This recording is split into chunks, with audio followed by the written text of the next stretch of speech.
Click when you're ready. Going live, going, you're live. Hello, welcome to another day in the Milky Way. Tonight we got a great show. We're going to be talking about the Iroquois, the Senecas of Massachusetts, and the Scotcham. I think that's how it says, the Scotcham, with my great co-host, Hawkeye Two Feathers, David Null. I'm glad to have you back, brother. Good evening, everybody, and cheers, and hope y'all are doing well. Last week I was down with some kind of stomach virus, and y'all know how that goes. You just want to curl up in a ball until it's over. And so last Tuesday night I was curled up in a ball waiting for it to get over.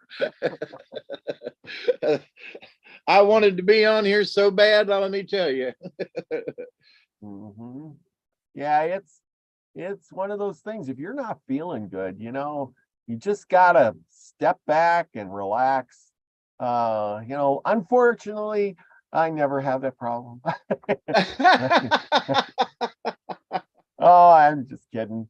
Yeah, there's days that I don't feel so good either, but or I'm too tired, or man, I mean, I'm luckily I tape a few shows during the week. And if I'm feeling up to it, or I'm laying in bed, then I get on and I chit chat with everybody while they're watching. But I try to tape a few shows and place them in place there, and I got some good ones. I got this Black Mirror special coming up, which is really cool. Tonight I'm going to be talking about. I'm going to start out with this woman that I found in this book. I got this really cool old book. It's really old, and it's called Indian Biography. And it's in actually pretty good shape. It's got this cover. It's kind of tore, but this is the dust cover that's tore. But the book itself is really good. And it came from a free public library in Ashbury, Massachusetts. The Alan Lawrence collection. Go figure.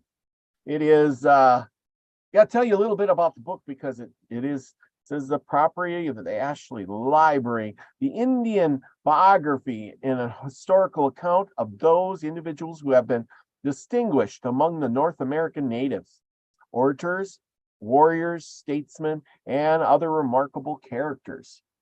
Now, what makes this book so special? Actually, it's second volume.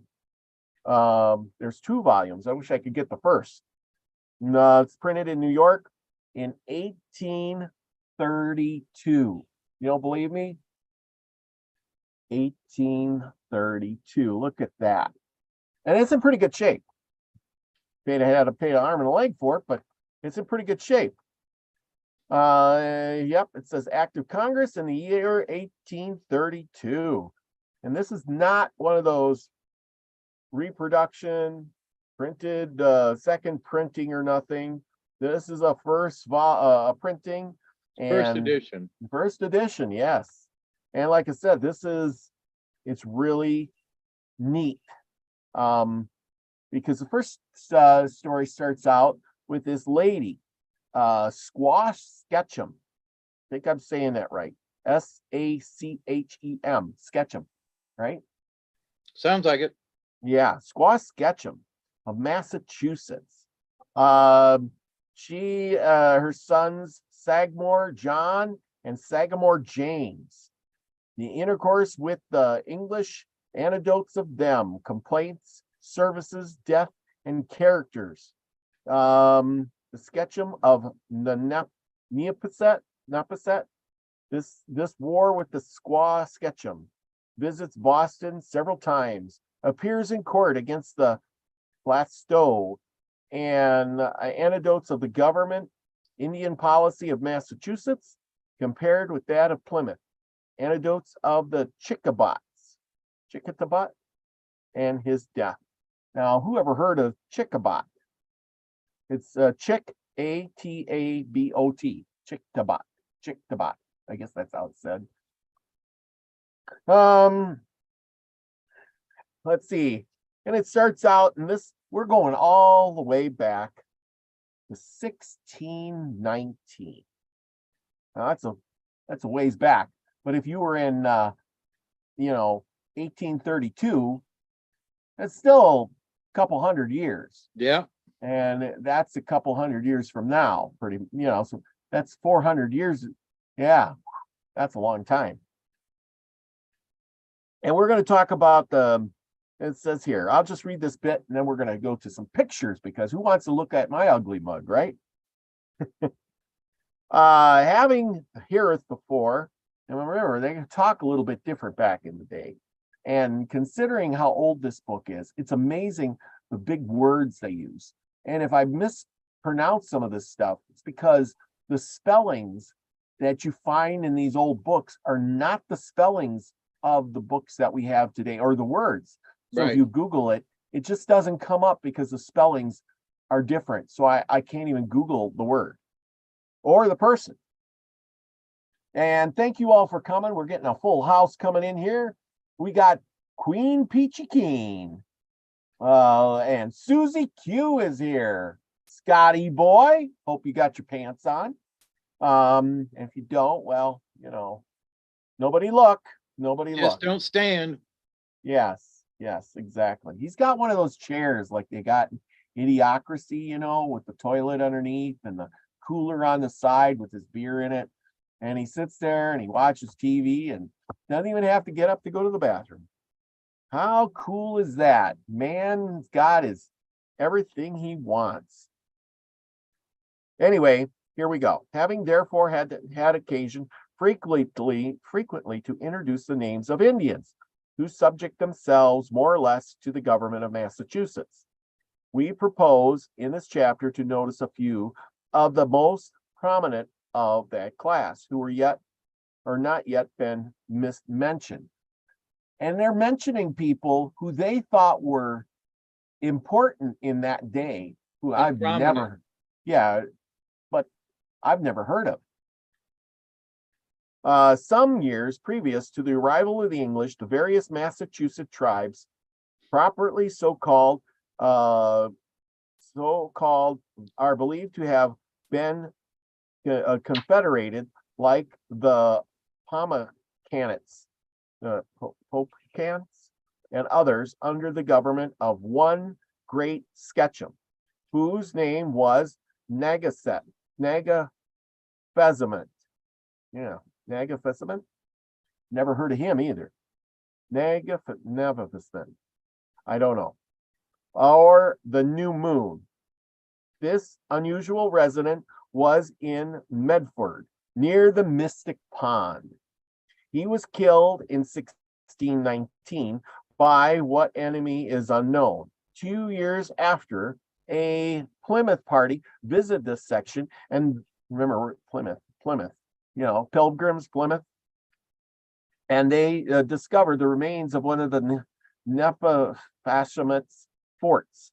It was built in a valley and was a trench around it, breast high, with a ephemery of palisades reaching up more than 30 feet, basically walls, 30 feet high and a moat around it, basically.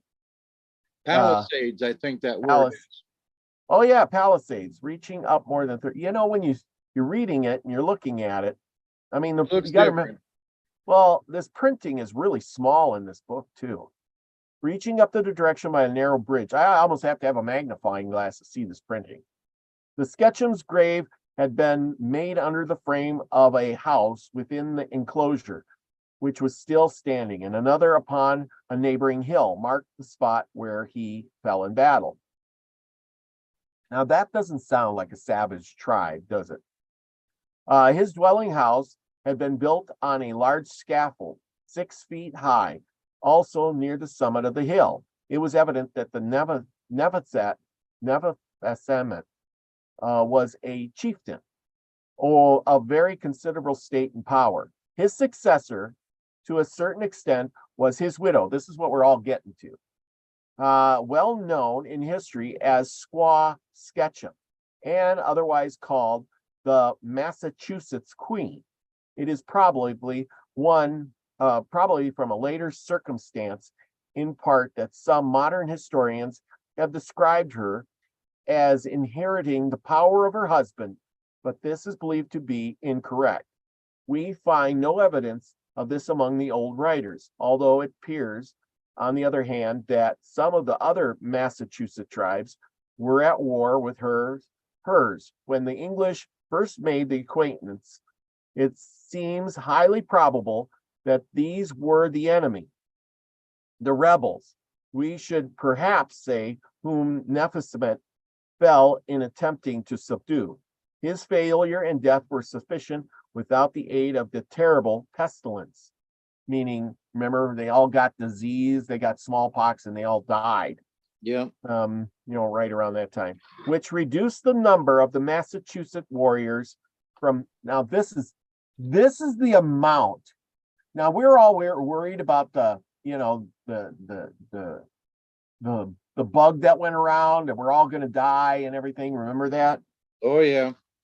How could we forget? Yeah. Well, here the pestilence, which meant their disease that was coming around, which reduced the number of the Massachusetts. Now hold on to your chairs, people.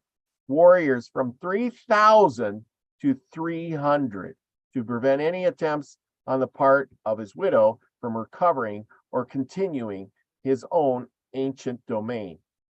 Imagine having 3,000 warriors, they get sick, and by the time you get done, you got 300. That is huge. I mean, that'd be like the United States we got what, 400 million people or 300 million people, 400 million people. And the disease goes through it. When you get done, you got like 500,000.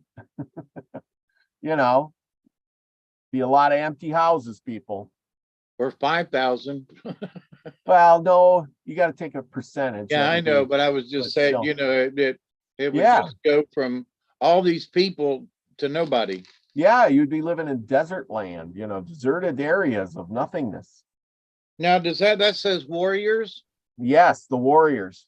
Okay, so that means that there were, so the women weren't included in that? Yeah, what I was going to say was there'd be a lot of widows. Well, yeah, but I imagine they got sick too. Yeah, right. That's sort of where I was heading with that. Remember, we read other stories where when they got sick, they lost 95% of their population. Right. And that sounds like about what that was. Yeah. I mean, you got to figure, okay, so for every man there, every warrior, there was probably a woman or maybe two.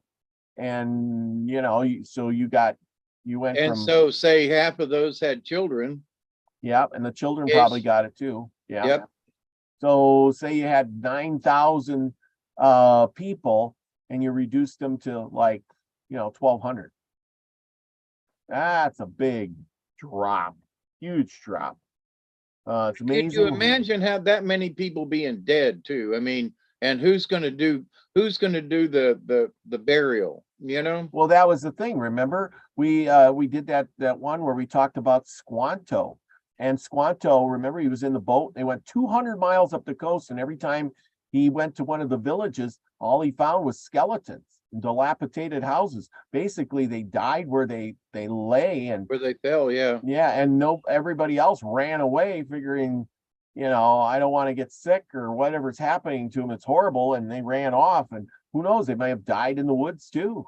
But nobody came back to bury the bones. So did any of them actually live? I mean, it's hard back in those days to really actually get a accurate number, when there's nobody keeping records.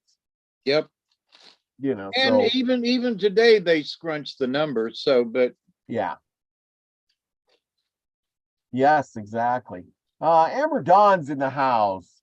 Hey, Amber, she filled in for you last week.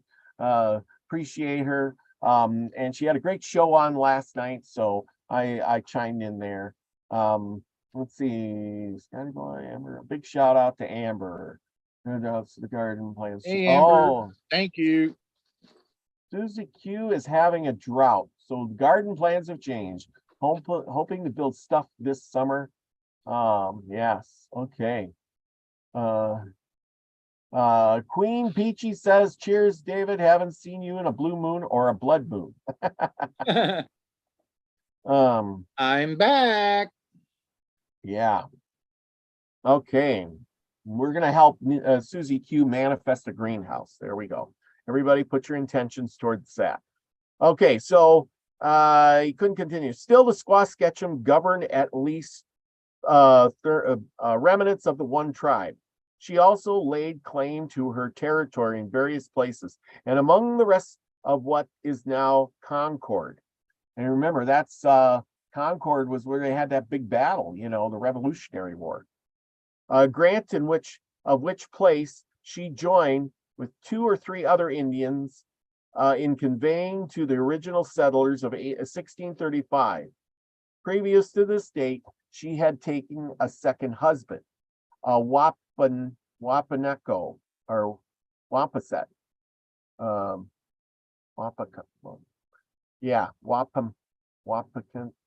Wapaconset. It's spelled differently than I remember it. I should spell it out to you, but anyway, the chief priest of her tribe. Basically, she hooked up with the priest of the tribe, he being the custom entitled to the hand of the Sketchum widow. So basically, if you're, I guess, according to this, if you're the priest, the chief priest, you have your pick of all the widows. The land was paid from in his wampum. Hatchets, hoes, knives, cotton cloth, and chintz, between which, I don't know what chintz is. CHINTZ. Chintz. Whatever chintz is. What is chintz? I don't know. I've not heard it. Well, whatever he did, he bought some land. The chief priest of her tribe, he being custom entitled to the hands of his Sketchum widow. The land was paid for in wampum, hatchets, hoes, knives, cotton cloth, and chintz. Besides which, Wampanet, who figured only as an evidence of the case, received the gratuity of a suit of cotton cloth, a hat, and a white linen band, shoes, stockings, and a great coat. Wow. Interesting. Several years after the sale of Concord, the Squaw Sketchum visited Boston for her purpose of subjecting herself to the Massachusetts government. That object she effected. Whether the priest was included in the submission or what was the sequel of his history or even hers does not appear. The Squaw Sketchum, like her husband, the New Moon, had maintained her principal dignity in our early annals as the parent of, boy, this is a good one, Wunapaquahem, and Monotuapate, better known as Sagmore, John and Sagmore James. The former lived before the English came to the old residence of his father, Medford, subsequently at Wimerset, anciently called Rumley Marsh, and situated partly in Chelsea and partly in Saugus. James, who was Sketchum of the Saugus Indians and had jurisdiction of Lynn and Marblehead, resided in Sagamore Hill near the east end of Lynn Beach. John was one of the best and well-known earliest friends of the early settlers of Boston and had among his natives and by his descendants, his memory should be cherished for that and for no other reason. Okay, so to bore you with, not to bore you all with the details, I will just tell you what I read earlier. The thing is so Squaw Sketchum, and she does appear in history, believe it or not.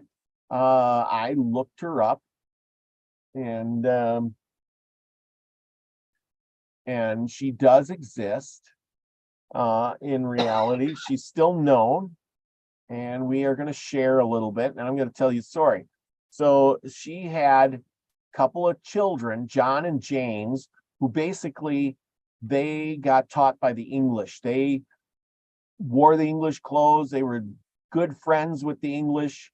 They were, you know, converting, put it that way. They were converting over. Okay, here we go. Squaw Sketchum, see, she does. Of Mystic.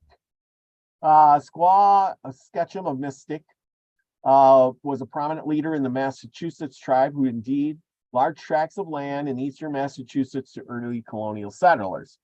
It's amazing. We were talking earlier about how the Indians, they would hunt the land until there was nothing left, and then they would start selling the land little by little, because that's what they had the most of. And then they would, that's how, because they had no money and they had nothing that the Indian or the settlers wanted except land.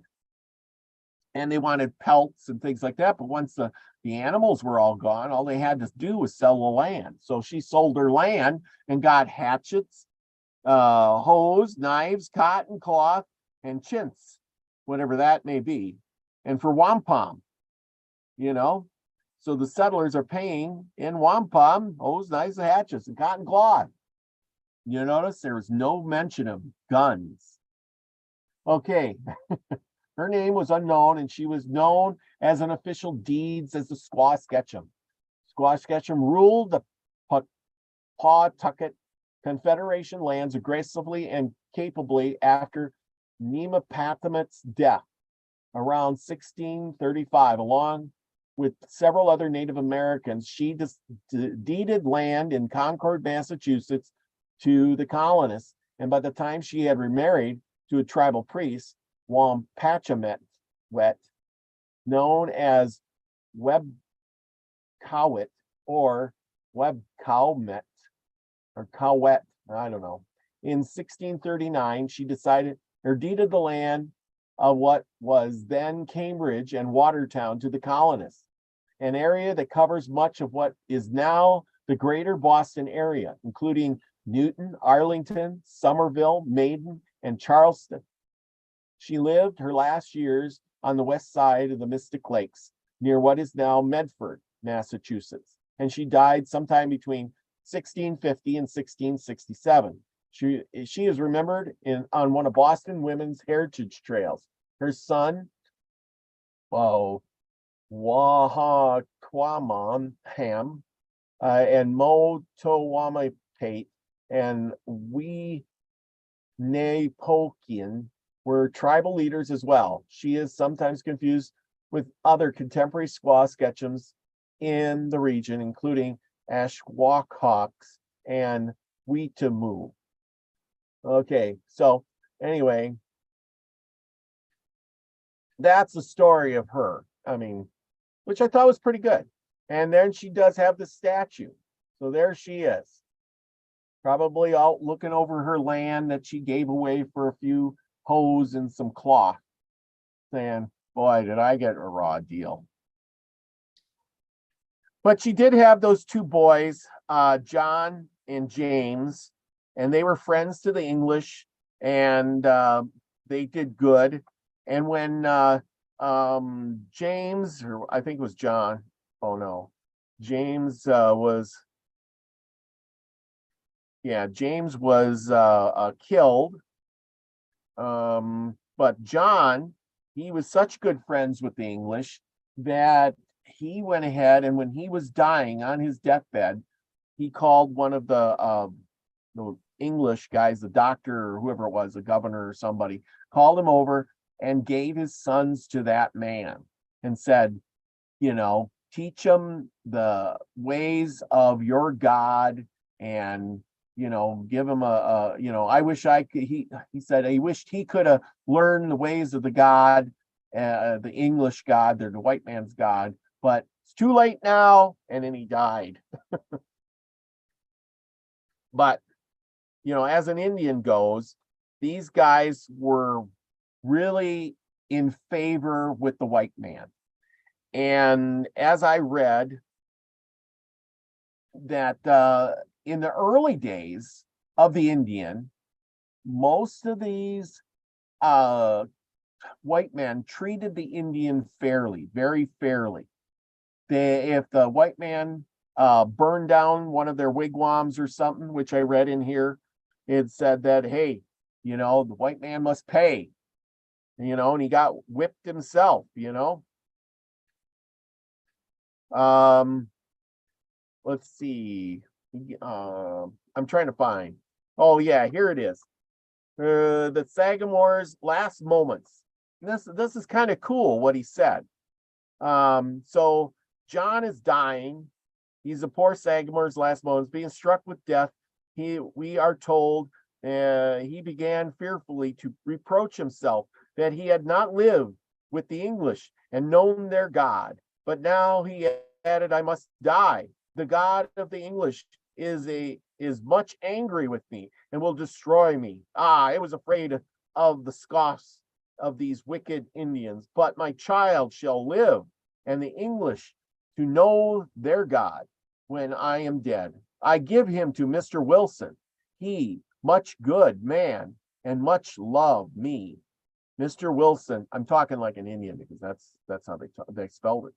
Mr. Wilson, a clergyman of Boston, was accordingly sent for, and when he attended, as he did promptly, the Sagamore committed his only child to his care and so died.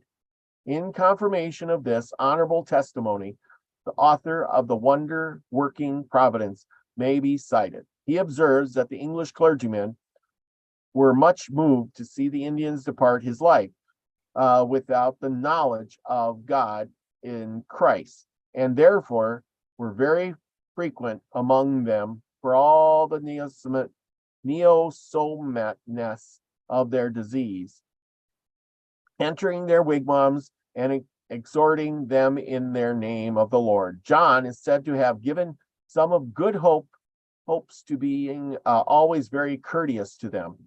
The following the request of Mr. Wilson, quote he, by me, atone me dead, may be my son live, you take them to teach much to know God. So that's what he's saying. That's the quote. Mitomi, that's his name. So his son was Mitomi. Mr. Cotton himself, a preacher also at Boston at the same period and probably an eyewitness, furnishes a more particular and interesting account of this scene, with which we shall conclude our notice. At first, coming hither, John Sagamore was the chiefest sachem in these parts.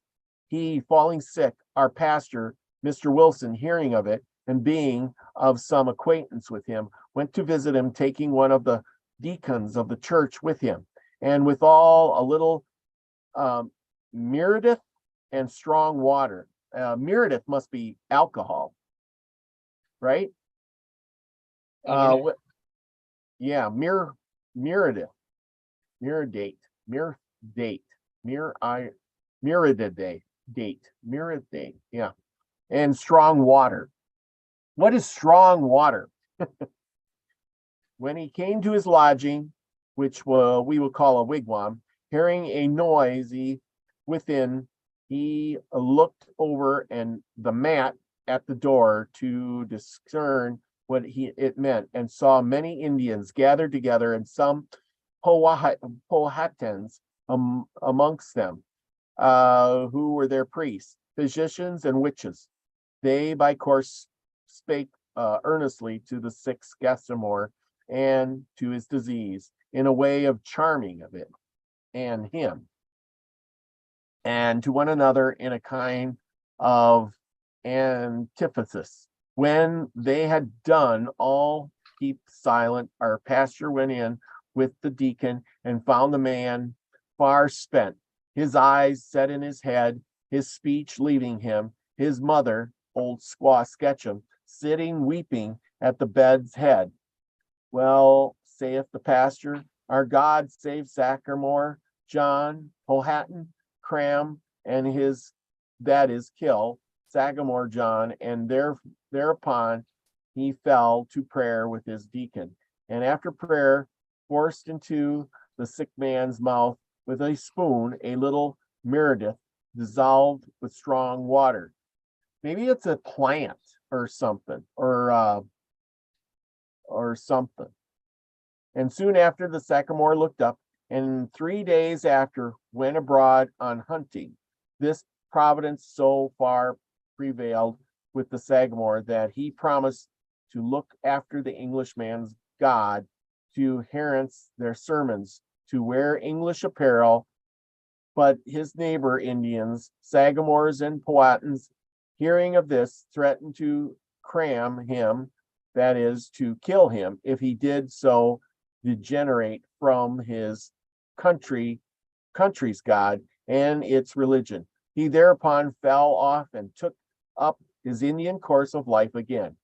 Whatsoever facility may seem to offer itself in the conversion of the Indians, it is not to be at ease a manner for them to hold out, not in a semblance of profession of the true religion. Afterwards, God struck John Sagamore again, and I remember with the smallpox. So he got smallpox and he died. Put it that way, instead of reading all that other stuff. Yeah, it's really, believe it or not, these old books are really hard to read because they have these wild and crazy words. They do talk double speak kind of in here. But anyway, there's a lot of different people that I've never heard about, like Chickabot, presented his host with 2 large skins of coat beaver. Well, who is Chickabot? I've never heard of Chief Chickabot. Have you? No. No, yeah. Let's see here in 16. But anyway, for several trespassed upon him, Indians would have been expected to punish for the same offense against the whites. To illustrate by the instance, in the later part of 1631, Chickabot appeared in court at Boston and complained of one of Josiah Plasteau, for it must have been French, for stealing a quantity of his corn. See, this is what I was saying about how they were treating these people fairly. Evidence of the stealing a quantity of corn, evidence of the charge having been produced sufficient to convict the offender, the court gave judgment as follows. In order that Josiah Plasteau shall, for stealing 4 baskets of corn from the Indians, return them 8 baskets again, being fined 5 pounds, and hereafter be called by the name of Hosea, and not Mr. as formerly as he used to be. And that William Buckland and Thomas Andrew, servants, shall be whipped for being accessories to the same offense. Chickabot knew how to value this honorable policy of the government and was grateful for it, but even earlier than that date, the transaction last referred to, he had himself set the example which that government, so far as regarded him, but did follow the following single paragraph taken from the same authority, which records the sentence of Plasteau, is among the evidence to this effect. At a court, John Sagamore and Chickabot, being told at last court of some injuries that their men did to our cattle, and giving consent to make satisfaction, and now one of their men was complained of for shooting a pig, for which Chickabot was ordered to pay a small skin of beaver, which he presently paid. So in August of the next year, 2 of the Sackham's men, having been proved guilty of assaulting some of the settlers at Dorchester in their houses, were detained in the bilboes. That's what it says, Bilboes, under Chickabot, could be notified for the fact and requested to the best of them, which he did. In this obvious remark, how much more satisfactory this course must have been to him than the more violent mode of doing themselves justice. And it just goes on and on and on. Well, you know, they found the guy guilty Yep. But they didn't whip him, but they whipped his two servants. Yeah, well, yeah, exactly. Well, what are you going to find as servants? They don't have anything. You know, it'd be like, I'm sure they meant slaves, but, you know, if Well, you're a I was slave, being nice, but yeah, yeah, exactly. so he sent his slaves over there to steal the corn, and they get in trouble. Yep. Yep. So, yeah. That's But anyway, always the way. there was one other one in here I wanted to point out, and it was talking about, it was a paragraph from one of the guys talking about stuff. The Mohawk, it talks about the Mohawk chief. Mohawk chief, one of those instructed by the Albany magistrate to represent their wishes at a council, now delivered the message they had given him. He had treasured it up for word. The interpreter, who had the same message in writing, followed him while he spoke and found him correct in his syllables. Yeah, well, okay, whatever. Here, I'm going to stop share here. Shrink that down. Anyway, they're talking about the Seneca, you know, and I think you're going to read a Seneca story tonight. Yep. The Seneca and the Sketchum next proceeded to give the council a particular account of their treaty. So they were already making treaties in the 1600s, made during the summer of a previous between him and his own tribe. Some Wagulaha messenger from the Canadian nations on the rivers Utawas, and later had acted in behalf of the 7 other tribes. Remember, there's tons of tribes out there, people.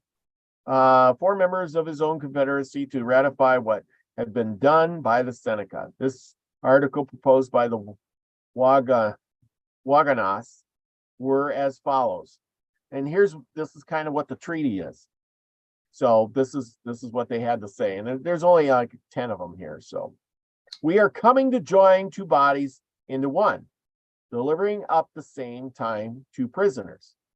Number 2, we are come to learn wisdom of the Senecas and of the other 5 nations and of your brethren of New York, giving a belt, meaning wampum belt.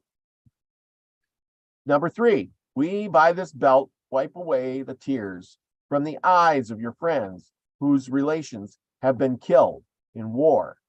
We likewise wipe the paint from your soldiers' faces, giving a second belt of wampum. You know, anyway, number 4, we throw aside the axe which Yonodio put into our hands by this 3rd belt. Yonandio, I have no idea who Yonandio is.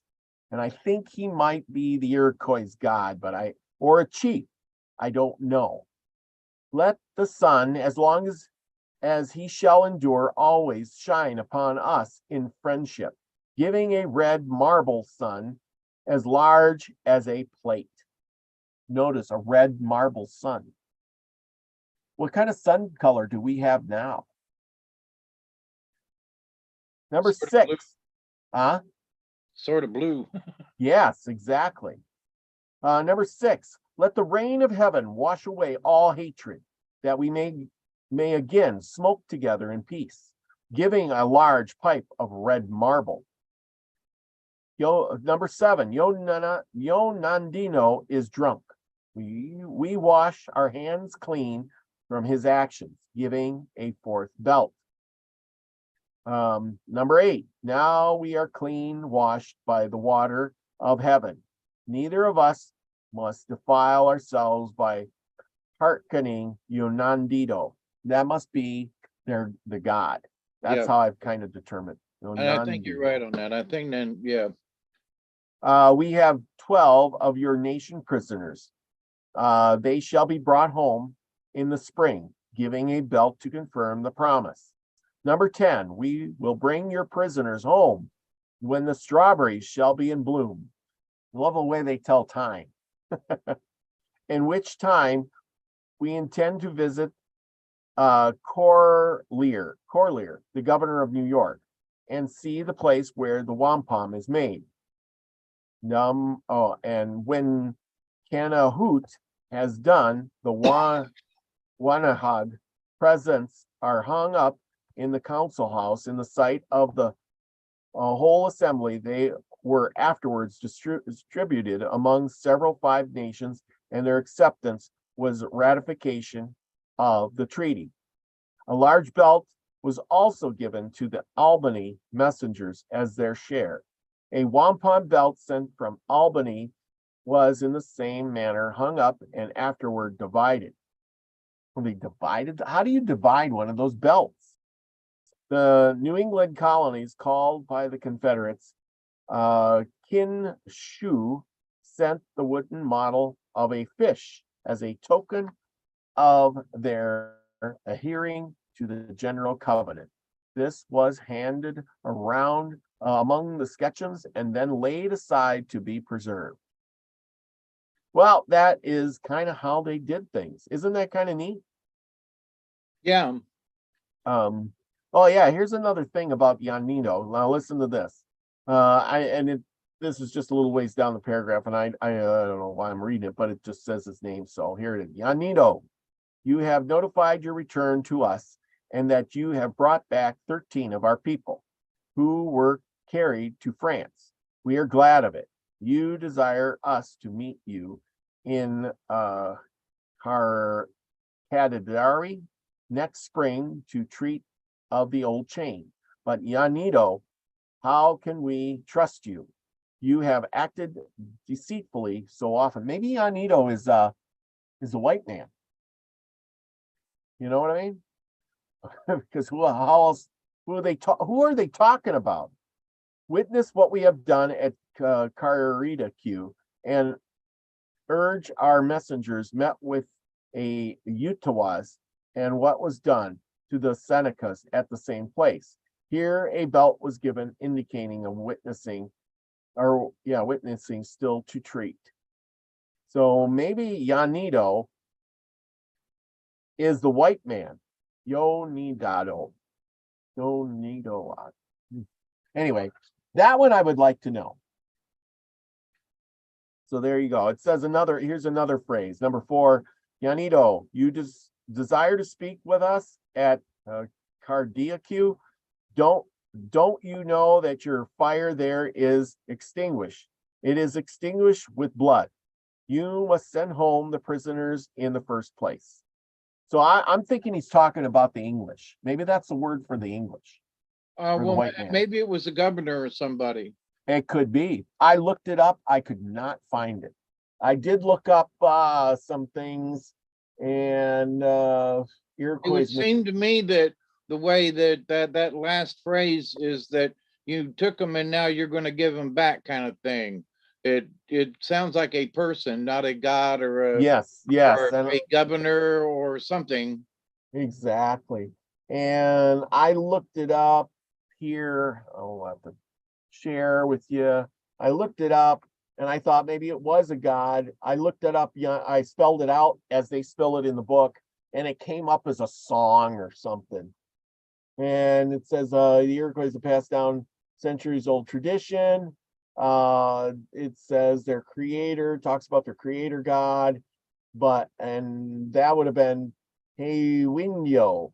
Hewinyo is the Iroquois god of goodness and light, as well as the creator god. He is his twin brother, Hawendi Ga, the good god of evil, and we're children of as second, who and Windiga killed at childbirth. I don't know.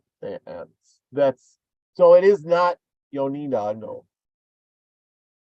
So anyway, that was a hard one to get through because all the crazy names.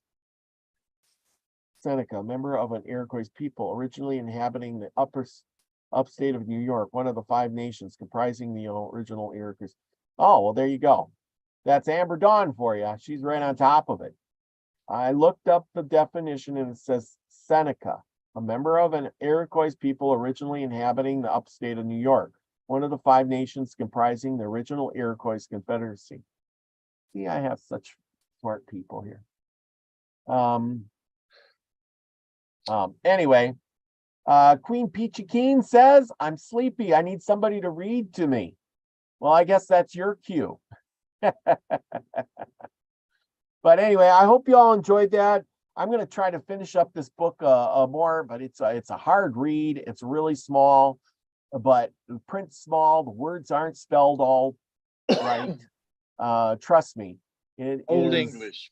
Yeah, it's the old English, 1832.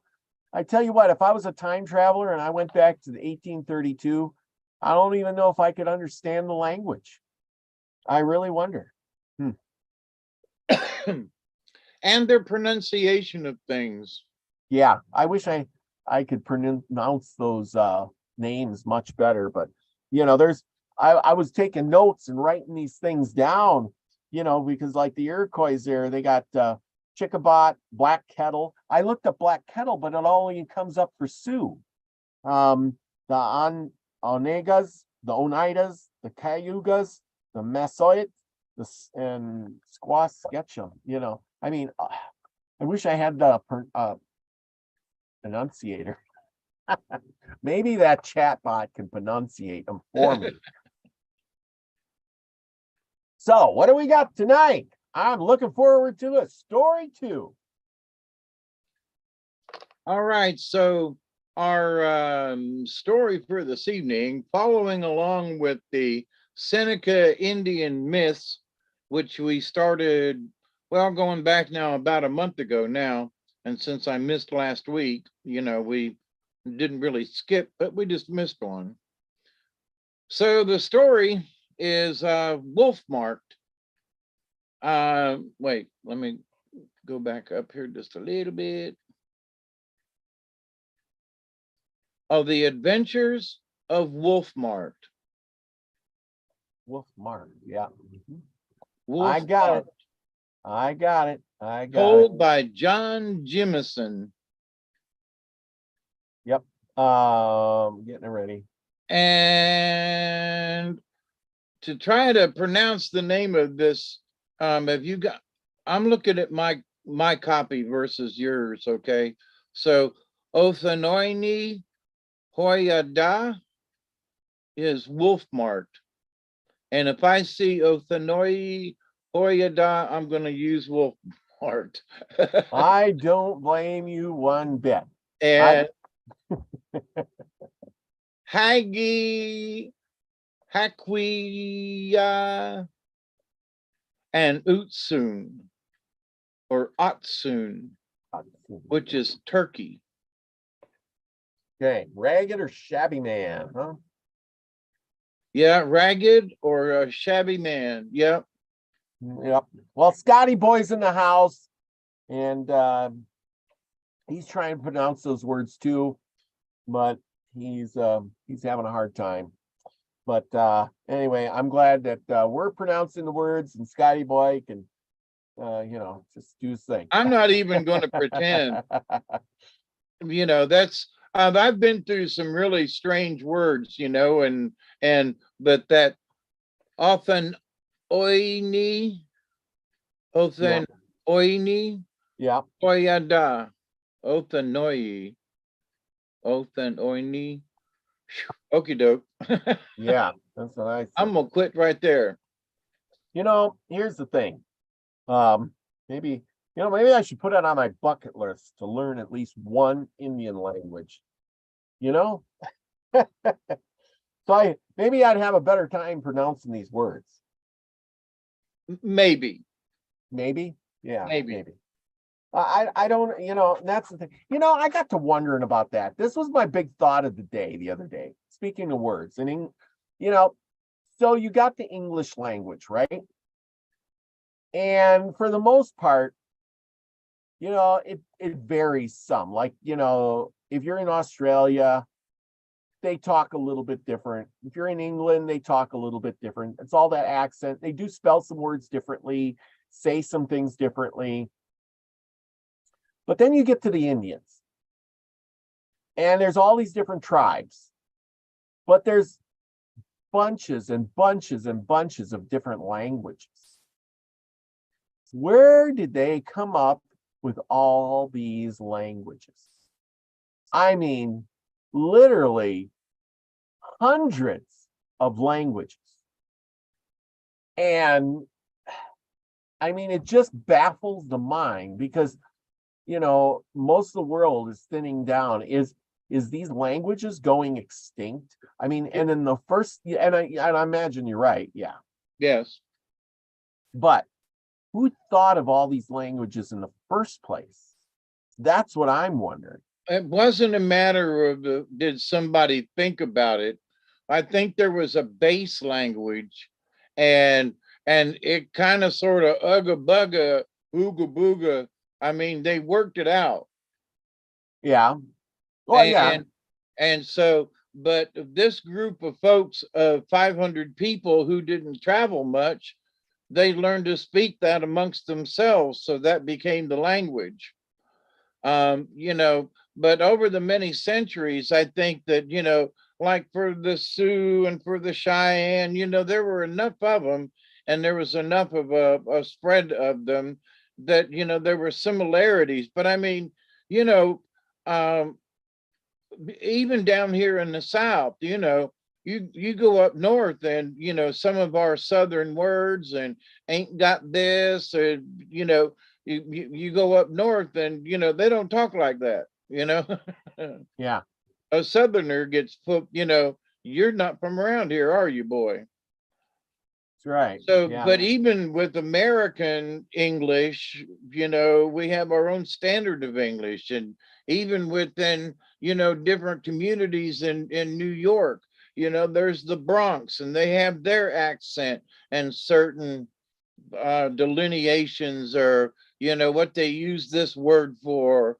But anyway, so I don't think that there was anybody that necessarily made it up and then everybody went by it. I think it was just more of they learned how to do it by association. No, I agree on that. No, I do agree on that. But it's just funny because I mean, I look around the world, it's like, okay, like I said though, you got the English over there in England, and you got the people in Australia, and you got the people here. Now we all talk English, and it varies a little bit here and there. But for the most part, for hundreds of years, it's been pretty much the same, right? So how long does it take for a language to morph into a different language? Oh, well, think about some of the fat, PHAT. What? And Yeah. and that's the bomb. What? Yeah. Or she's the bomb. Or, Yeah. but think about back in the day was like she's the cat's meow. Yeah. Or 23 skidoo. Or, Yeah. but some of them, back in the roaring 20s, 100 years ago, there were, slang languages, Yeah. and so I think it's morphing all the time. Could be. Could I be. mean, Yeah. look at some of the language now. I just like, what? Yeah. Yes. This is kind of true. But I mean, for the most part, it's kind of, I mean, the meanings of the words, like cool, like you said, 23 skidoo, the meaning of the word has changed, but I still know what 23 skidoo, or cool means. Sure, I'm the cool dude on the corner, or it's cool, I mean, but it's still the word cool. We're still pronouncing cool. Just means something different, right? Yeah, but or similar, but that was just one. But to the point though that it's got a slight modification to it. It means this, but yeah, it sort of means that too. Yeah, and I get that. It's I'm like, just, man, I'm on fire. Well, are yeah, you literally? Or yeah, are, and how much on fire are you? yeah.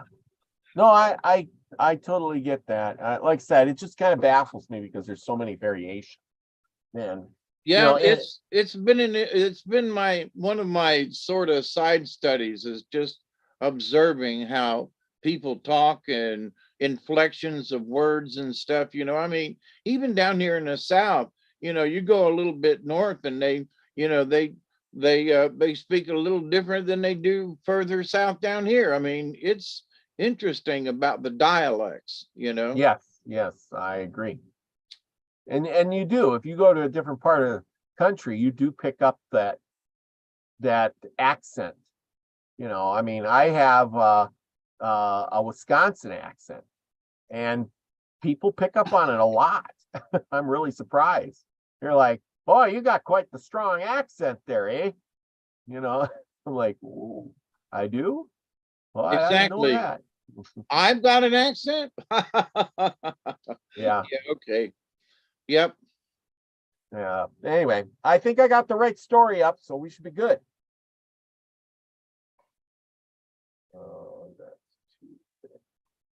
All right.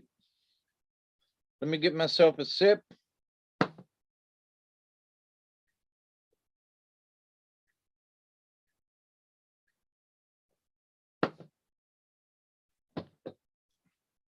It's 10:57 here on May the 2nd, 2023, and we hope that you all are doing as well as possible. And we send love and prayers out to you. And I hope that you like this story. We hope you like this story, The Adventures of Wolfmark, told by John Jemison. And Wolfmark, Ragged or Shabby Man, and Turkey are the main characters, apparently, of this particular story. So without further ado, a brother and sister lived together. The brother loved his sister so well that he did not want her to work. He did all the work himself.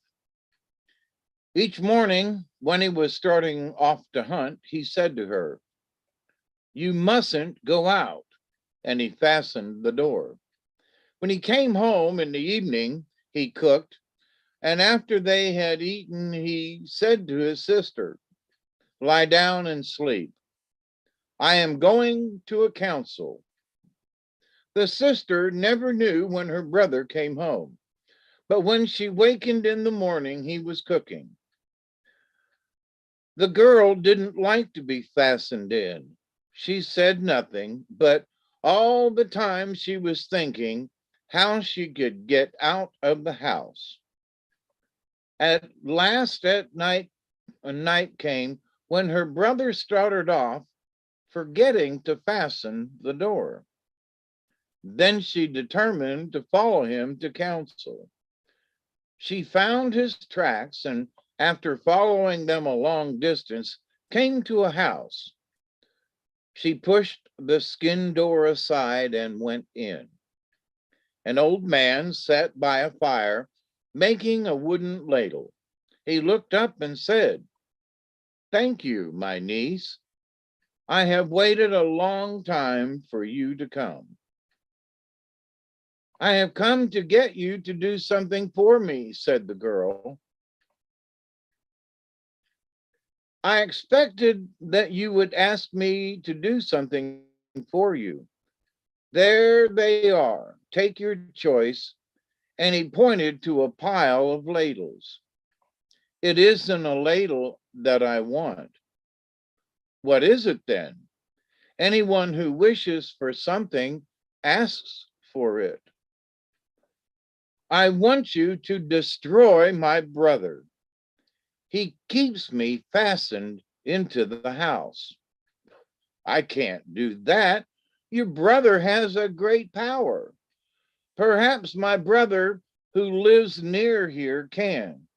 He has a greater power than I have." The girl went on. She soon came to an opening, and in the opening was a house. She went to the house and, looking through a crack, saw an old man making bark bowls. "Come in," called the old man. "I have been expecting you." "I have come to get you to do something for me," said the girl. "There they are. Take your choice," said the old man, pointing to a pile of bowls. "I don't want a bowl." "Well, what do you want?" She said, I want you to destroy my brother. The old man said, I can't destroy him, but I can make him go a long way off. Do that, said the girl. This is what you must do, said the old man. When you get home, begin to help about the cooking. Tomorrow morning, just as the sun comes up, look toward the south till you see me. I shall come in the form of a white turkey. When you see me, call to your brother, oh, catch that turkey. I want it for a pet. He will say, I have never heard of anyone's having a turkey for a pet. Then say, kill it for me. Stand just back of the door, and as he draws to shoot, push the door, hit the arrow, and make it glance off. Then your brother's courage will appear. He will say, I have never been outrun, and then he will chase me. The next morning, the girl insisted on helping her brother cook. Just at sunrise, she saw a turkey coming from the south. When it was near the cabin, she called out, oh, brother, catch that white turkey. I want it for a pet. Who ever heard of having a turkey for a pet? Asked he. Well, kill it for me, she said. The man fixed an arrow in his bow, and as he let it fly, the girl shut the door so quickly that it hit the arrow and sent it away from the turkey. Then off ran the man to catch the bird. The two ran until midday, the turkey always a little ahead. Then the turkey called out, let us rest. Mark where you stop, and I will mark where I stop. After resting a while, they started again and ran until dark. Then the turkey called out, let us rest till morning. The man lay down at the foot of a tree. The turkey roosted in a hemlock not far away. Early the next morning, they started, rested at midday, and when the sun went down, they stopped for the night. For 10 days, they ran. Then the man began to gain on the turkey. The 11th day, they were running along the edge of a precipice when the turkey turned, ran around the man, and pushed him over the cliff, saying, this is the kind of man I am. I cannot be overcome. At the bottom of the cliff was a swift river. The man struck the water and floated down till he came to a fish dam made by the women of the river. He lodged in the dam. Soon 2 girls came to the river to see if they had caught many fish. One said to the other, look, there is a dead man in the dam. Run and tell mother to come. The old woman came, and the 3 pulled the man out of the water. On each side of this man's body was the mark of a wolf. It is the wolf-marked man, said the mother. He has never been overpowered before. They carried the man to the house and began to work over him. In a short time, he opened his eyes, but he could not speak. By motions, he made the girls understand that he wanted to smoke. One of the girls looked around for a pipe, and then he motioned for his pouch. She found a pipe in the pouch and was about to light it when he motioned for her to give it to him. He put the pipe between his lips and, drawing twice or 3 times, lighted it. The smoke gave him strength, and soon he said, hang skin blankets around me. The old woman said, "From now on, you will be my son, and these girls will be your sisters." The women took great care of Wolfmark, and he was soon as well as ever. One day, steps were heard outside, and the door was kicked open, and a man came in. "I've come to give you some pudding," said he, as he threw down a lot of nasty bark. He went off, and the women swept out the bark. "Have you a bow and arrow?" asked Wolfmark. The old woman gave him a bow and arrows.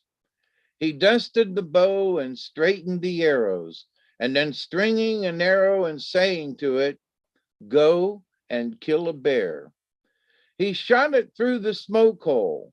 Soon a noise was heard outside. The women went to the door and found a bear lying dead on the ground. They skinned it, and cutting up the meat, put it where it would dry. The next morning, a man kicked the door open, was about to throw down a bundle of nasty bark when he saw the meat, and knowing there must be a man around, he turned and ran off. Soon afterward, Wolfmark said, "A man is coming to visit me. When he gets here, let him come inside the skin blankets." He had always stayed behind the blankets the women hung up when he first came. The next morning, when the dew was getting off the grass, the women saw a man coming. He was unkempt and shabby. When he reached the house, the mother told him to go behind the skins. The women heard the two men talking. Toward night, Shabby Man came out and went away. In a few days, the same man came again. This time he brought news. The chief's daughters were to marry, but their husbands must be men who possessed powerful spirits. Spirits that could take any form they liked, walk around a fire, and scatter wampum beads. "Will you try?" asked Shabby Man. "No," said Wolfmark. That night, Shabby Man went to the chief's house. All the powerful men were there. When they saw Shabby Man, they pushed him out, but he looked through a crack and saw what was going on. The power of the first man who tried was in a fisher pouch. He called the pouch to life and sent it around the fire. It went halfway, then dropped down a pouch again. The second man's power was in a mink pouch. The pouch became a live mink, took wampum beads from a nearby pile, and scattered them till a little more than halfway around the fire, and then the mink dropped down a pouch again. Each man tried his power, but the power died before it got around the fire. After a while, the chief said to the people, "Go home now, but come again tomorrow night." The next day, Shabby Man urged Wolfmark to go to the chief's house and try his power. At last, Wolfmark said, "I will go tomorrow night." Shabby Man went to the chief's house. Again he was thrown out, and again he looked in through a crack. The men cheered one another. Shabby Man cheered too. Soon he saw that as each man tried, all of the others blew against his power to prevent its getting around the fire. Shabby Man blew too. After a while, the chief said, "Go home now, we will try again tomorrow." That night, when Wolfmark was walking around outside, thinking what he could use to show his power, He heard a noise, and then a voice said to him in a whisper, I have come to help you. Here is a pouch. You will find another pouch inside of this one. Your friend will use the mud turtle pouch. The fawn pouch is yours, but you must not go to the chief's house. Let the old woman and the shabby man go. Inside the pouches are little pieces of medicine for the woman and the shabby man to put in their mouths when they blow. When they are in the chief's house, they must sit side by side. The woman will take the mud turtle pouch, shake it till it grows large and comes to life. Then Shabby Man will set it down and tell it to go around the fire and not to let anything stop it. When the turtle gets around, the woman must put the fawn pouch down, bring it to life, and tell it to go around the fire. When the turtle and the fawn have won, Shabby Man must take one of the chief's daughters and go to his own home. The other daughter must come to you. Wolfmark took the pouches and thanked his friend. The next morning, just at daylight, Shabby Man came and asked, Are you ready? I am ready, answered Wolfmark. Well, let us try our power and see if we are going to succeed. We will succeed, said Wolfmark.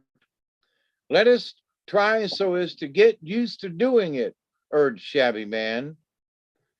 There is no need of trying, said the other.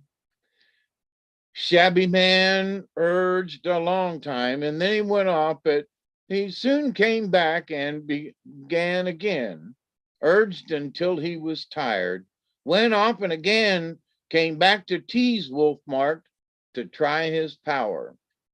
All day he kept going and coming back to urge again. At dark he said, We must start now or we will not get seats. Wait a while, answered his friend. They will give us seats when we get there. After dark, Wolfmark said to the old woman, Mother, I want you to go with this man to the chief's house. Shabby Man was disappointed. Won't you go? Asked he. No, my mother will go in my place, he said. You had better go, we may fail. You will not fail, said Wolfmark. On the road, Shabby Man said, Let us hurry. And he went ahead and waited. When the woman overtook him, he again urged her to walk fast. At last they were there. When the people saw Shabby Man and the woman, they wanted to throw them out, but the chief said, Let them stay. When the Shabby Man's turn came, he put the pieces of the medicine in his mouth. The woman put down the turtle pouch and urged the turtle on. The people began to call for a close of the meeting. Shabby Man insisted on trying and said, Oh, chief, give us a chance. The chief said to the people, Sit down and give them a chance. They did all they could do to obstruct the turtle, but it came around to the starting point. Shabby Man picked it up and gave it to the woman. She shook it and made it small. It was again a pouch. Shabby Man got up and took his place by the chief's daughter. The people said, Now we will go home. But the woman insisted on having a chance. They got up to go, but she cried at the top of her voice, Come back and let me try. If I succeed, I have someone to marry the chief's daughter. The chief said again, "Sit down and let the woman try." She got the fawn skin pouch out and shook it. It became a live fawn. She put it down and told it to run around the fire. It was around in a flash. The chief said, "This is the end. What I required has been accomplished." Everyone went home. With Shabby Man went to the chief's elder daughter. The next morning, men came to Wolf Marked and said, "The chief has sent for you to come and claim his daughter." "She must come to me," said the young man. "And Shabby Man and his wife must come too." The three came, and Wolf Mark was the husband of the chief's younger daughter. The men hunted and killed plenty of game. The women took care of the skins and cooked. Some time passed. The men of the village were jealous of Wolf Mark, and they plotted against him. They put up a long pole and said, "Whoever can lodge a bowl on the top of the pole will win. We have a man who can do it. We will challenge Wolf Mark, and he will lose. The wager will be 7 heads." As the women and her daughters sat in the house, they saw a man coming on a run. The door flew open, and in he came. When he saw Wolf Marked, he said, "I have come to challenge you to lodge a ball on the top of a pole. The wager is 7 heads on each side." "Very well," said Wolf Mark. "That is the game I amuse myself with." Then the runner left. The old woman began to cry and lament. "Don't cry," said Wolf Mark. "Nothing will happen to us." She only cried the harder and wailed that he would surely lose, and then the 7 members of the family would be destroyed. But after a time, he was able to quiet her. That night, when Wolf Marked was standing outside and thinking about the challenge, thinking that maybe he would lose, he heard a whisper, and a voice said, "When you were challenged, you said, 'That is the game I amuse myself with.' This will come true. Don't use their ball and don't begin the game. Here is the ball you are to use, and here is a piece of medicine for you to put in your mouth when you go to the place. With it in your mouth, blow against their ball." The next morning, when it was time to go, Shabby Man said, "I am sick. I can't go. Couldn't you bet 3 against 3, the old woman and her 2 daughters on our side?" "No," said Wolf Marked. "We have agreed 7 against 7. We must all go." When they reached the place, they saw a long pole standing in the center of an opening. 7 men were standing near the pole. They were the wager on the chief's side. Now Wolf Marked and his wife, the mother and her 2 daughters, and Shabby Man and his wife stood together as the wager on Wolf Marked side. Stuck into the pole was a great flint knife with which to cut off their heads. The chief asked Wolf Marked to begin the game. When he refused, a man on the chief's side picked up the ball, rubbed it a long time, and then threw it into the air. It came down, hit the top of the pole, and bounded back and went up again. Wolf Marked was blowing against it, and he had the medicine in his mouth. At last he said in his mind, "Let the ball fall." It came to the ground. And then the chief gave it to Wolfmark and said, "Now it is your turn." "I have a ball of my own," said Wolfmark, and he refused to take the chief's ball. He said to his own ball, "Be faithful, don't fall, stick to the pole." He rubbed the ball in his hands and then threw it up. The whiz was heard, and right away the ball was out of sight. After a long time, they heard it strike the sky, and it made a pleasant sound, a sound that was heard by all of the people in the world. It came down, hit the pole, and bounded back to the sky. 3 times it went to the sky. The third time it hit, the sound was very faint. Many times it went up, but a little lower every time. Each man on the chief's side was wishing with all his power that the ball would fall to the ground. The 7 of Wolfmark's party were wishing it to stay on the pole. There was great excitement. The ball struck the top of the pole and stayed there. "You have won the game," said the chief. "That is what I expected. I knew that we would win," said Shabby Man. And straight away he cut off the 7 heads, the chief's wager. Wolfmark and his friends went home and were happy, but the men of the village were still plotting.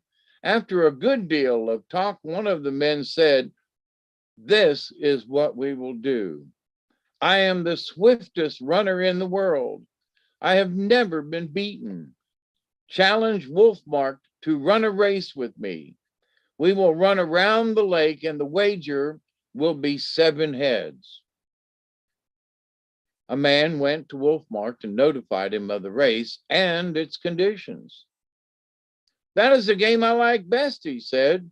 "I have never been beaten. I can outrun anyone." When the old woman heard of the challenge, she cried and lamented. "Stop crying," said Wolfmark. "Nothing will happen to us." When everyone in the house was asleep, Wolfmark went outside and stood thinking what he could do to win. All at once, he heard a whisper, and a voice said, "Come here." He went toward the voice and listened. Soon the voice said, "You are going to run a race. You said that you liked the game. You will not be disappointed this time. When the runner finds that you are winning, he will throw back a buffalo horn. It will stick in your foot. Pull it out and throw it at him as hard as you can. You will win." The next morning, Wolfmark said to his family, "Get ready." "I'm sick," said Shabby Man. "I can't go." "But you must go," said Wolfmark. "The wager is 7 heads. We must all be there." When they reached the place, they saw a crowd of people and 7 men standing a little to one side. They were the chief's wager. The chief said, "Each runner must take hold of a long pole and run against that hickory tree over there. Bend the tree down, drawing the pole across it. When the pole comes off the top and the tree springs back, drop the pole and run." The pole was a red willow. The runners started exactly at midday. The chief's runner holding one end of the pole, Wolfmark the other. They had to pull hard to bend the tree over. Just as they got the pole near the top, The chief's runner let go of his end, and Wolfmark was thrown far back beyond the crowd of people. He sprang up and saying, I have never been beaten. He gave a whoop and ran. His opponent was out of sight.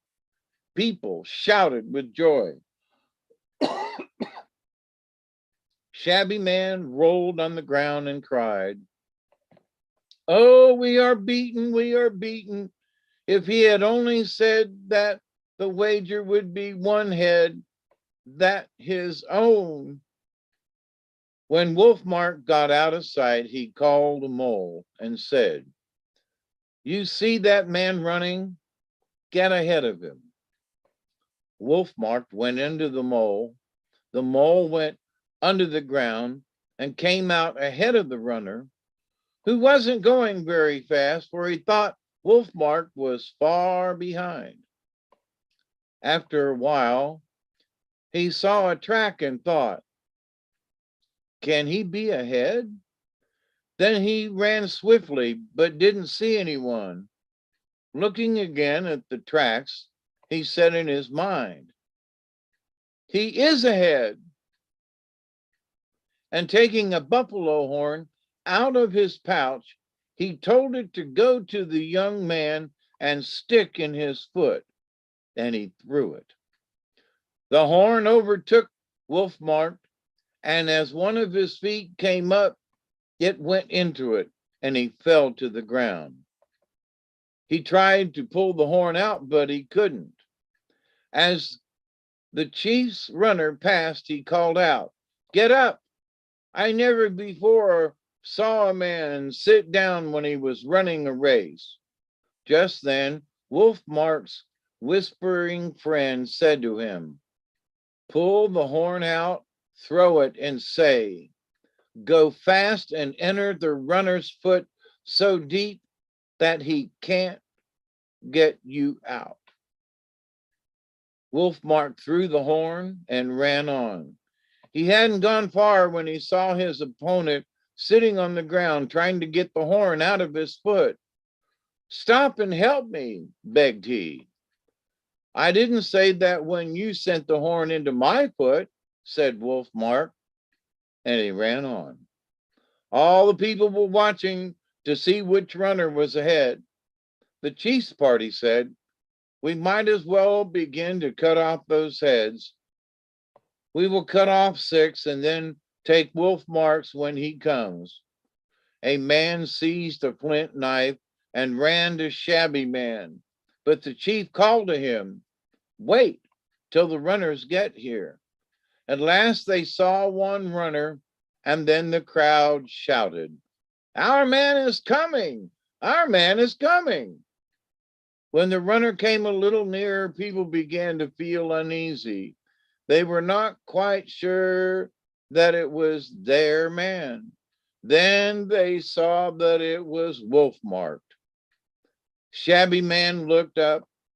He had been sitting with his head down, thinking that right away he was going to lose his life. Then he called out, Just as I told you, I knew Wolfmark would win. When the runner came near, he called to his friend, Why don't you take the wager? Up jumped Shabby Man, and soon 7 heads were lying on the ground. Twin boys were born to Wolfmark, and they were marked exactly as he was. When the first one was born, the father picked him up and threw him over the skin enclosure where he himself had stayed when he first came to the old woman's cabin. And as he threw the child, he said, This, my first son, must grow to be a powerful man. When the second child was born, he threw it over the enclosure and said, This, my second son, must grow to be a powerful man. Nobody paid any attention to the children. After a time, talking was heard. Then a voice said, Father, we want a club and a ball to play with. Wolfmark threw then a ball and a club. Some days passed. Then one of the boys called out, "Father, we are tired of the club and the ball. We want a bow and arrows." He gave them a bow and made them red willow arrows. For a time they were satisfied. Then one called out, "Father, we want to go out for our aunt." Very well. When you start to go in the direction the sun goes, and don't let anything stop you. The boys started. They went through a wide valley and climbed a hill at the end of the valley. They were walking along quietly when the young brother called out, "Stop, brother, and look at this." "No," answered the elder brother, "our father told us not to stop." The younger brother thought, "Yes, our father told us not to let anything stop us," and he hurried on. They had traveled a number of days when the younger boy asked, "Brother, what would frighten you the most?" "Our father told us not to be frightened by anything," answered the elder boy. "What would you be afraid of?" "Of Big Head, the whirlwind." That minute, the boys heard a great noise. From the southwest came a terrible roar. The elder brother kept on. The younger brother was frightened. But when Big Head was near, he said to himself, "I won't be afraid." That minute, the roar and the wind ceased. At last, the brothers came to a trail and saw footprints, all going in one direction. The trail ran north and south. The footprints pointed north. Some were very large and others very small. The elder brother glanced at the tracks and went on. The younger stopped and, looking at the tracks, said, "Let us follow them and find out what's going on." "Our father told us not to stop," answered his brother. "It won't take long. We can come right back," urged the younger. The elder brother yielded, and they followed the footprints. They had not gone far when a man of enormous size came along, seized the boys, and tucking one under each arm, walked off. Soon, he came to a village and, going into a hut at the edge of it, said to men sitting around, "I have brought game. We will notify the people." The boys were taken to the longhouse in the center of the village. 2 large kettles were brought and made ready. As the people came in, they went up and looked the game over. When the chief came, he looked also, but he saw frightened him. "Right away," he said, "free these boys. They are the sons of the wolf-marked man. If we harm them, he will destroy us. He's the most powerful man in the world." The people of this village were all frost or ice people.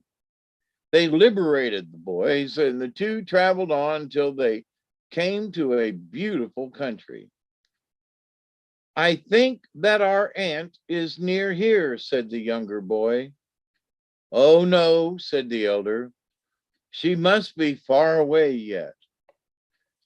The younger brother insisted that his aunt was near, and he began to look around.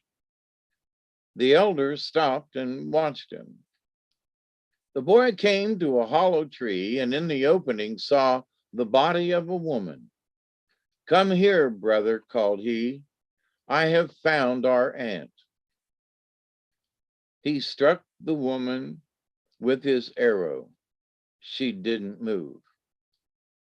Then he struck her twice with his bow and said, "Your brother has sent for you.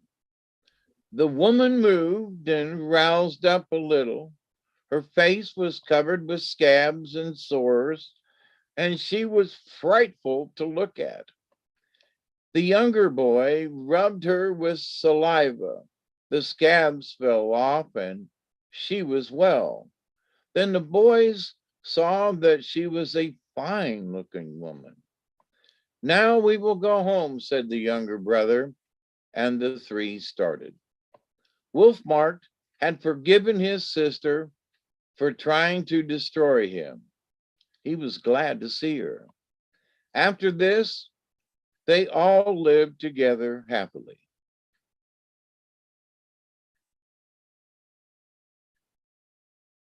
Well, there you go. Good one. And there you go. How about that one, huh? Yeah, that wasn't the ending I was expecting, but it was all good. Isby's in the house. Mossy Man. You know that Hey, ending, Isby. Hey, Isby. hey, Isby, you called me last week one day or whatever, and I was sick that day and could not talk to you. I'm so sorry. But anyway, yeah, that story actually ended, you know, some of them end kind of like, "Rawr," and somebody gets killed, and this one gets, you know, that. And this one, they all live together in a little rowboat. That's right. That's right. Elderberry's in the house. Got it, boys, still here. Yep. Anyway, yeah, Isby, good to see you. Flora tried to tell me I couldn't. I'm never gonna continue anyone on. Oh, well, anyway, I felt in many universes never ending. Yep. Just tell me. But anyway, big announcement. Yeah, remember if you want to send Isby some mushroom tincture, lion's mane, he's looking for all he can get. You know, so that will help him out. He's trying to recover and get better every day. So there you go. Isby, your big shout out. Remember, people, if you need his address to send him this lion's mane, you can contact me. I have it, or you know, send Isby a message or something like that if you can, and send him some lion's mane. He wants to use that to cure his brain and his body. So good for you. You know, I got some still sitting here. I got to send him. So yeah, I got to package that up. I've been behind the times. I've been working too much. You got some cards for us. Oh boy, good deal.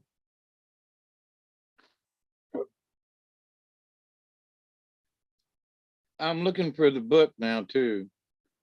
Yep. So one of the cards is Weasel. Oh, Weasel. We had Weasel a little while ago. Number 33. And let me get the book. Good evening, good morning, everybody. How are you? And we hope you're doing well. Thank you for tuning in with us. We always appreciate it.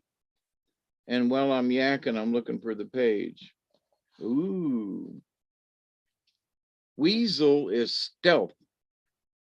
Oh. Weasel, weasel, weasel. Who's in the hen house now?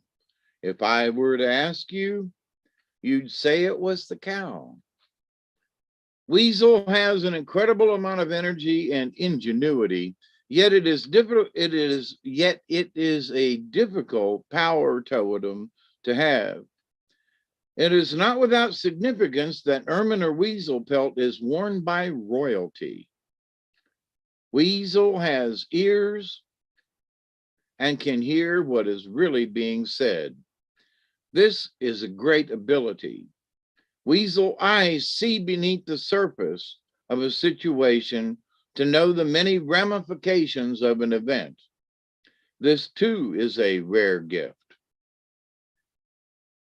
The chiefs sent Weasel to the enemy camp to smoke them for power. What are the medicines of the enemy? The chiefs asked the Weasel upon its return. Now, what they mean by to smoke them for power, that means they're going to look around and check and see what's going on. So Weasel never failed to give an accurate account of the enemy's number. It was the Weasel who tearfully told the original people of the coming of the white boat people. These brothers have strange new medicines, said Weevil. They have stole thunder from the sky and placed it in their weapons. They will make the thunder speak to us also. Their numbers are too many to count. The great dark shadow of the ravenous bird is death has fallen over the people.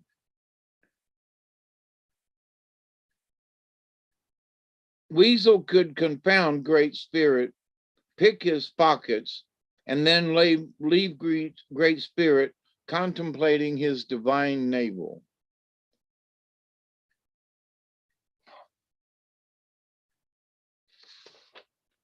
You might be a loner hiding yourself away from others, or perhaps even a recluse. You are a powerful ally if you have this medicine. People may make a great mistake in sizing you up since they do not immediately see your powers. Look to Weasel Power to tell you the hidden reasons behind anything. And I always remind you to ask why. Some people are put off by weasel medicine, their talent and their abilities, but there are no bad medicines. Perhaps if you have weasel power, you could use your secret gifts for the good of all. Now, the next one is, I think it's beaver, but swan was also pulled. So I'm going to go back to page 22 with beaver.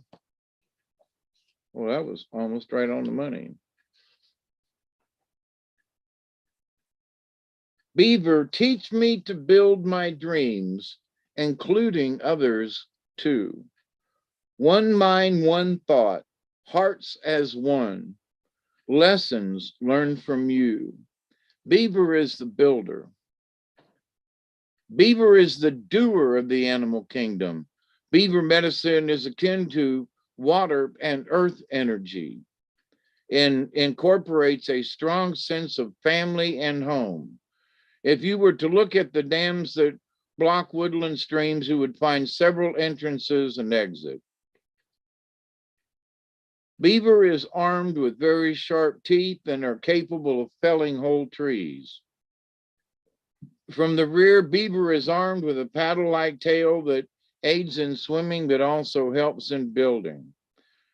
To understand beaver medicine, you might take a look at the power of working and attaining a sense of achievement.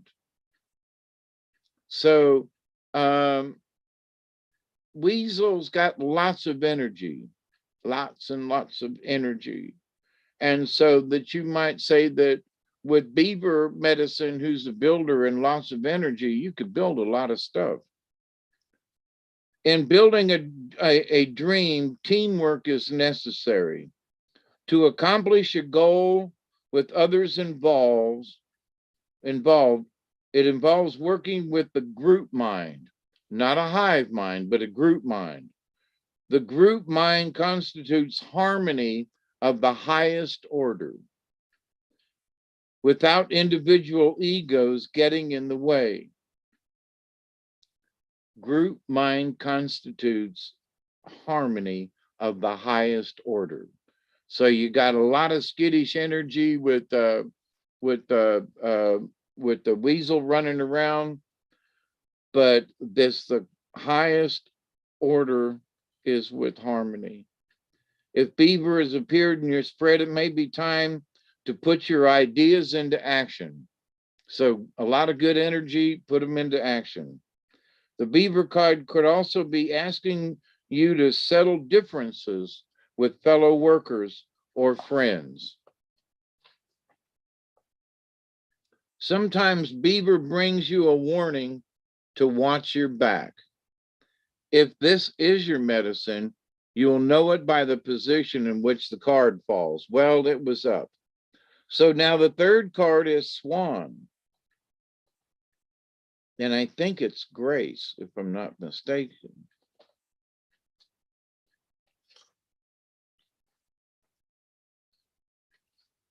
Yep, Grace.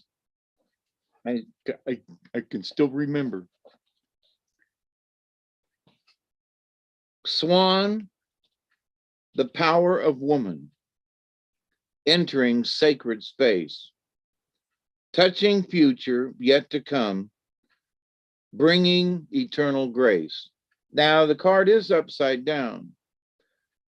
The little swan flew through the dream time, looking for the future. She rested for a moment in the coolness of the pond, looking for a way to find the entry point to the future. This was a moment of confusion for Swan, as she knew that she had happened into the dream time by accident. This was her first flight alone, and she was a bit concerned, excuse me, by the dream time landscape.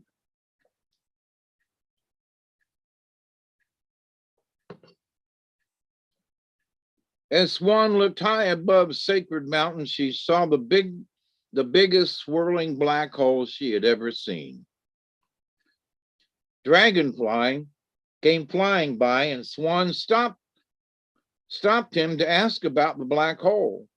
Dragonfly said, "Swan, that is the doorway to the other planes of imagination. I have been guardian of the illusion for many, many, many moons. If you want to enter there, you would have to ask permission and earn the right." Swan was not so sure that she wanted to enter the black hole. She asked Dragonfly what was necessary. Dragonfly replied, "You must be willing to accept whatever the future holds as it is presented without trying to change. Great Spirit's plan. You must be willing to accept whatever the future holds as it is presented without trying to change Great Spirit's plan." Think about that. Swan reappeared many days later, but now she was graceful and white and long-necked. Dragonfly was stunned. "Swan," he said, "what happened to you?" Swan smiled and said, "Dragonfly, I learned to surrender my body to the power of the Great Spirit." Now, the card is upside down. If you had pulled Swan in reverse, it is a warning that you must acknowledge what you know. So stop trying to denying your feelings and clutching up. You may be jumping or bumping into furniture, forgetting what you are saying in mid-sentence. If so, this is a sign that you are not grounded. So if you've got weasel energy and you're jumping around and you're building stuff, but you're bouncing off of things and stubbing your toe, then maybe you will need to get back in touch with the earth and keep you from wandering into a dreamy reality that lessens your focus. So you're running around like a weasel, building stuff, but you're doing it so much that you have to just take stock and see what you've already got.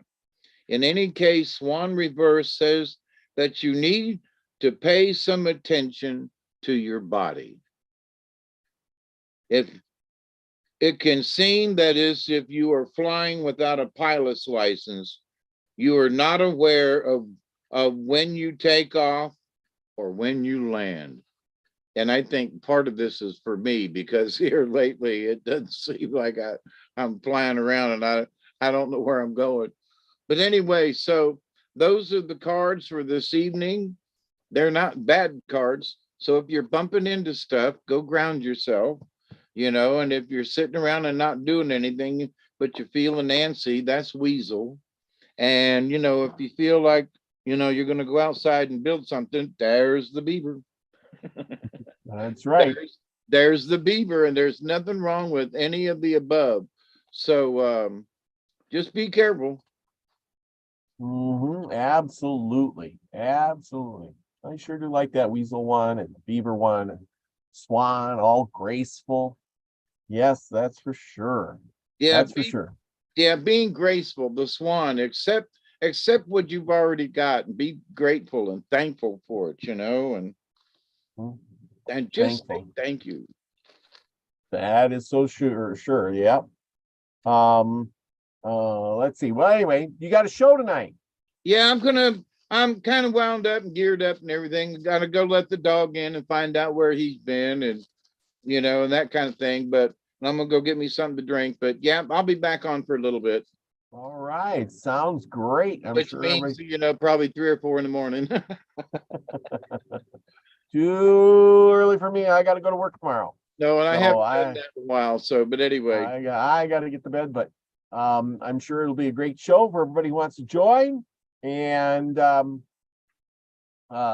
yeah, anyway, we will be back next week for sure. Again, I'm looking forward to it. But anyway, I hope you learned something, everybody. I learned something, and I love this little book, and I'm going to keep reading out of it. So we might have more stuff. It goes into the Senecas and things like that. And you've been reading out of the Seneca book, so I think I'm gonna continue on with that. I got so many books to read, and I sure do enjoy this. Everybody keeps asking me all the time, why do you know so much about the Indians? Why do you know so much about the old times? Well, you know what? I can't predict the future, but I sure can learn a lot from the past. So, if that's to tell you anything, it seems like the more I read about the past, similar things happen in the future. And I realize that they're happening to me and you and everybody else. And yeah, why can't we fix our mistakes? Because we don't know our past and we're doomed to repeat them again. and again, And again. Yes.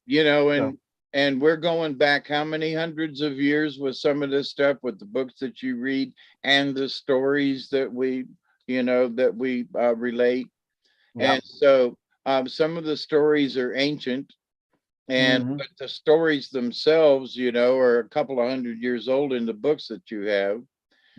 But one thing also, in that, from looking at the past, and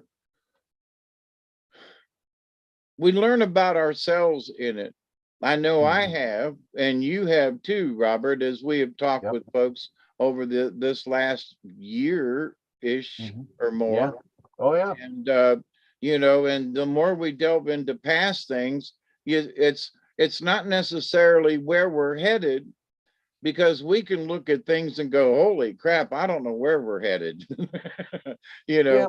But maybe some of the old things aren't so bad now. That's right. I mean, just going back to the land and being conservative with nature, and there are just things.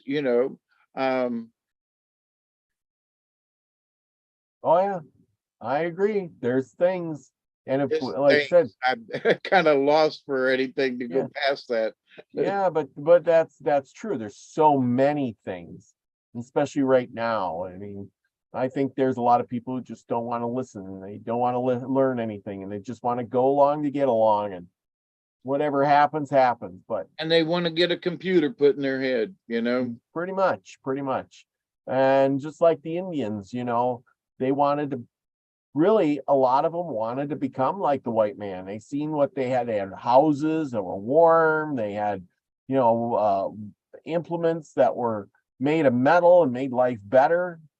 They had clothing, they didn't have to go out and hunt for everything and do all that work to make the leather, to make the clothes, et cetera, et cetera. They didn't starve at night because they didn't, you know, have a deer, you know, that they couldn't get because all they had was a bow and arrow.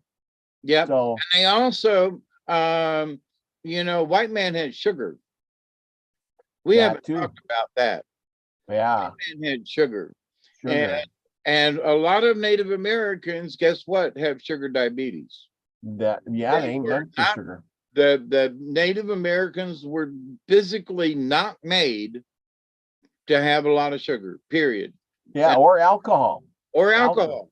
Either one of them. That was going to be my other one, the alcohol. But Yeah. one of the things, you know, ooh, fire water, but nobody has said anything about, oh, well, white man brought white sugar, you know, and he brought sweetener. And whereas, you know, the native folks, there was the sweetness of things in life, you know, like strawberries and fruits and things and stuff, but they didn't carry around bags of sugar or candy, you know, not like that in the same way.